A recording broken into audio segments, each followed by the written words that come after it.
अस्सलामु अलैकुम वरहमतुल्लाहि वबरकातुहू नहमदुहू व नसल्ली अला रसूलिहिल करीम अम्मा बाद फ़ऊज़ु बिल्लाहिस समीइल अलीम मिनश शैतानिर रजीम बिस्मिल्लाहिर रहमानिर रहीम अल्लाहुम्मा सल्लि अला मुहम्मदिन व अला आलि मुहम्मदिन व बारिक वसल्लिम। नाज़रीन, मैं हूँ हाफिज़ मोहम्मद हसन रज़ा एडवोकेट और आप देख रहे हैं लीगल हेल्प। आज का हमारा मौजू है हक़ महर, उसकी अक़साम। सबसे पहले कुरान पाक की आयत फरमान इलाही समात फरमाते हैं। बिस्मिल्लाहिर्रहमानिर्रहीम व उहिल्ल लकुम मा वराअ ज़ालिकुम अन तब्तगू बिअमवालिकुम फमस्तमतअतुम बिही मिनहुन्न फ़अतूहुन्न उजूरहुन्न फ़रीज़ह व कैफ़ तअख़ुज़ूनहु व क़द अफ़ज़ा बअज़ुकुम इला बअज़। इसका तर्जुमा है, उनके माँ सिवा जो औरतें हैं तुम्हारे लिए हलाल किया गया है कि अपने मालों के इवज़ उनसे तलब निकाह करो। बस जो लुत्फ़ तुमने उनसे उठाया है उसके बदले में उनके महर बतौर एक फ़र्ज़ के अदा करो। और तुम वो माल कैसे ले सकते हो जबकि तुम में से एक दूसरे से इख्तलात कर चुका है। नबी करीम सल्लल्लाहु अलैहि वसल्लम का फरमान अज़ीम समात करते हैं। तर्जुमा है, तमाम शर्तों से बढ़कर जो शर्त उसकी मुस्तहिक है कि तुम उसे पूरा करो, वो शर्त है जिस पर तुम औरतों की शर्मगाहों को हलाल करते हो। एक मशहूर वाक़या है कि जिसमें नबी करीम सल्लल्लाहु अलैहि वसल्लम ने मियाँ और बीवी के दरमियान तफरीक करवाई थी। तो उसके मतलब हज़रत अब्दुल्ला बिन उमर रज़ी अल्लाह ताला अन्हु रवायत फरमाते हैं कि तफरीक के बाद शौहर ने अर्ज़ किया, या रसूलुल्लाह सल्लल्लाहु अलैहि वसल्लम, मेरा माल तो वापस दिलवा दीजिए। तो आप सल्लल्लाहु अलैहि वसल्लम ने फरमाया, माल लेने का तुझे कोई हक़ नहीं।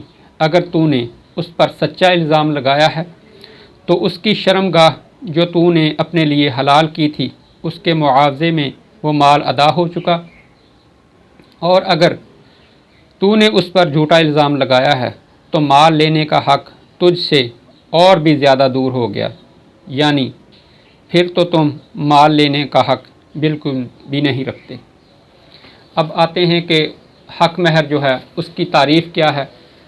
उसके मतलब दो तारीफ़ें हैं। एक कानून के मुताबिक जो जस्टिस साहबान जो हैं वो फरमाते हैं 2014 YLR 1563 में है कि बीवी का खामद के साथ अपनी रज़ामंदी से निकाह की सूरत में जो रकम या जायदाद मिलती है वो हक़ महर है।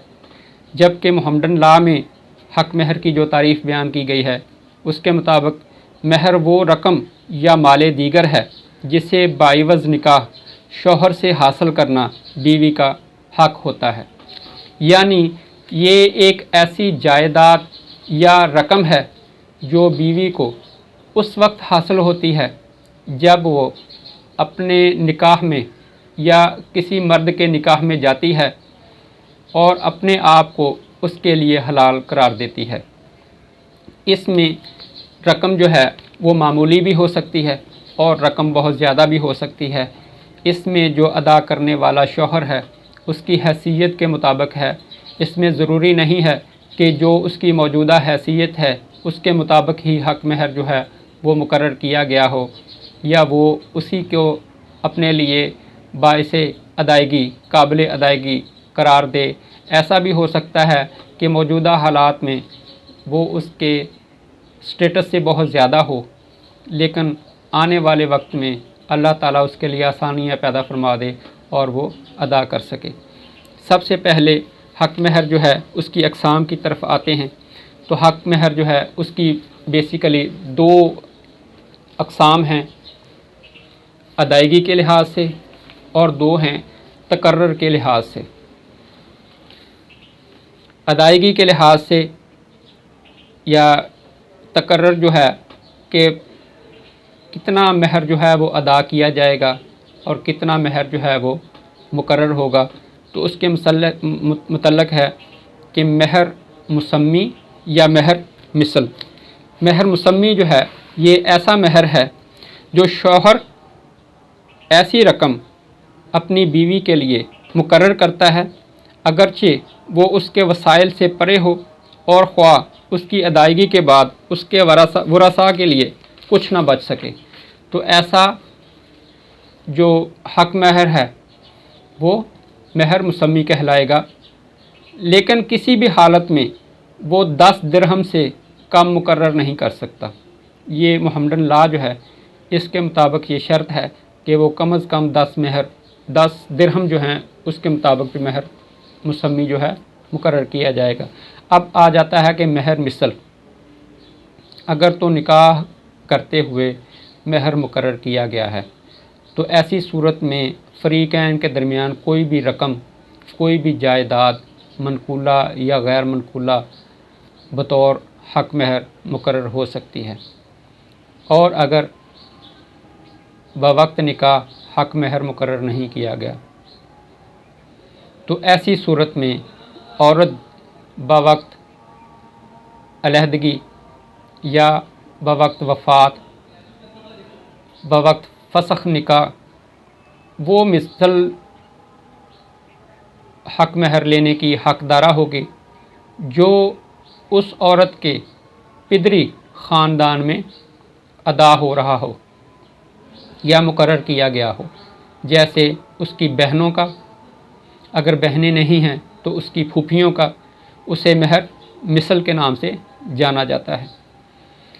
अब आता है कि महर जो है उसकी अदायगी के लिहाज से उसकी कितनी अक़साम हैं, तो उसकी 2 अक़साम हैं।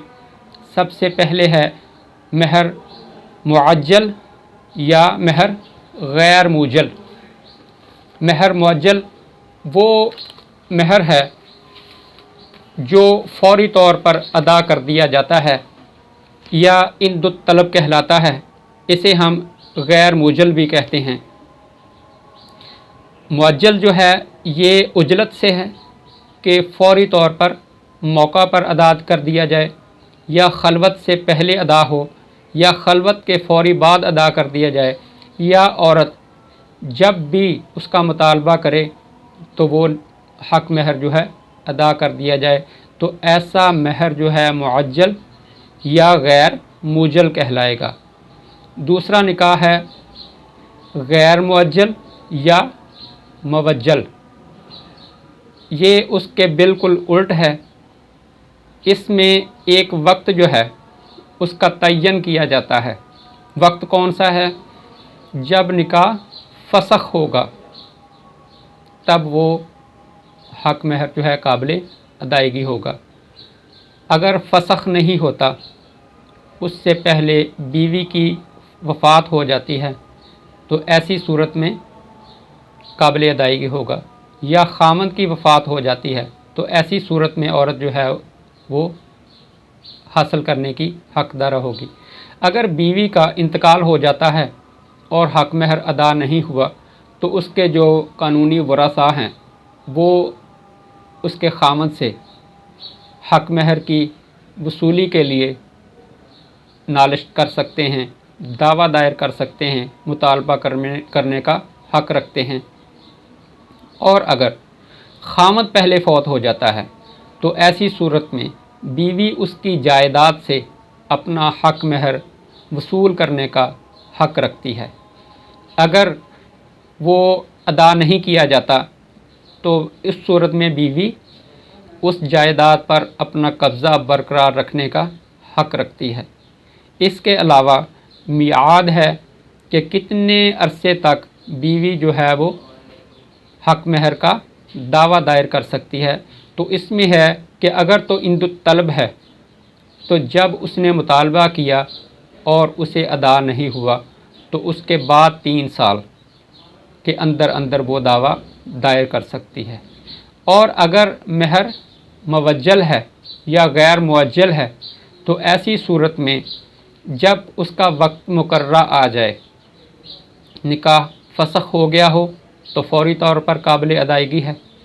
अगर बीवी जो है उसकी वफ़ात हो जाती है तो उसके वरसा उसकी वफ़ात के 3 साल के अंदर अंदर दावा जो है वो दायर करने के हकदारान होंगे। और अगर खामद फौत हो गया है और उसने अभी तक हक महर अदा नहीं किया हुआ था, तो उस सूरत में बीवी जो है वो 3 साल के अंदर अंदर अपना हक महर लेने के लिए, उसकी जायदाद से वसूल करने के लिए, उसकी जायदाद में से हिस्सा वसूल करने के लिए दावा दायर कर सकती है। हक महर की हमने पहले आपको बताया था कि ऐसी रकम भी हो सकती है, ऐसी जायदाद भी हो सकती है। जायदाद में मनकूला और गैर मनकूला दोनों जायदादें शामिल हैं। रकम हो तो जितनी भी रकम माबैन फ़रीक़ैन तय हो वो रकम अदा करनी होगी। अगर गैर मनकूला जायदाद है जिसमें अमूमी तौर पर नक़रई ज़ेवरात या तलाई ज़ेवरात जो हैं वो मुकर्रर किए जाते हैं, और दूसरी सूरत होती है कि उसमें चांदी वो मुकर्रर की जाती है, ये जायदाद मनकूला में आ जाता है।